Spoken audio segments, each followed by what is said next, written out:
mo kanina, we must empower our people. Tama naman yun. We have to enlighten our people because if our people are able to distinguish what is fake and what is true, sila lang, they can always repel.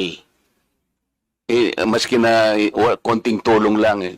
Halimbawa kanina, sabi ni Chair Dan, ang problema natin is the West Philippine Sea, sabi natin. Ano? But sinong agency ng government ang nag-empower sa ating mga kababayan para malaman nilang complications ng West Philippine Sea? Isipin po natin, sir, there is nothing as West Philippine Sea. Wala po yun. That is a creation by us. Sa totoo lang po, kahit nabasahin mo yung ating mapa or what, there is no West Philippine Sea. Ang West Philippine Sea, yun po yung area na kiniklaim natin, ito yung exclusive economic zone. The complications of the West Philippine Sea has not been explained to our people. Kaya po, nagiging vulnerable tayong lahat eh. Ang sinasabi nila, inoccupied daw ng China ang ating territory.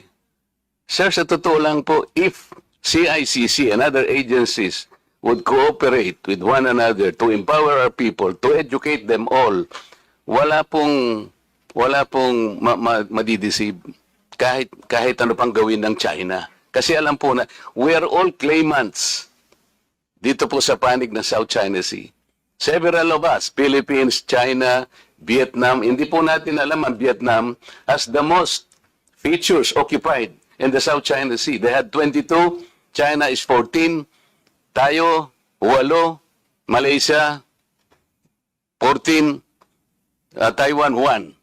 Pero po, kaya po nagsimula dito, yung mga tao natin, mga kababayan natin, kahit na pong i-feed mo sa kanya, akala niya yung totoo because we were unable to educate them. We have not enlightened them as to the complications of the South China Sea. What is the South China Sea? Di ba?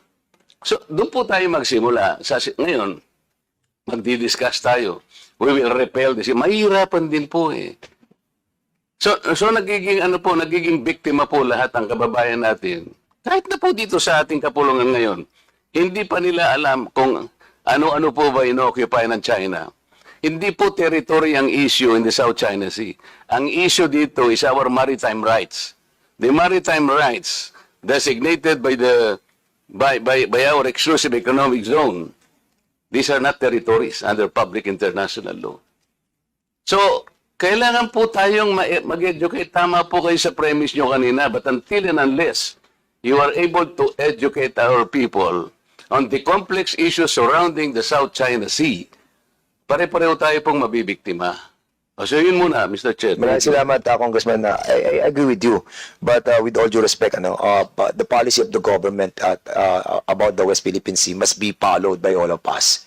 Because people governing this country is elected by the people, and having a policy like what was delivered by the Coast Guard of this country, we have to adhere with that.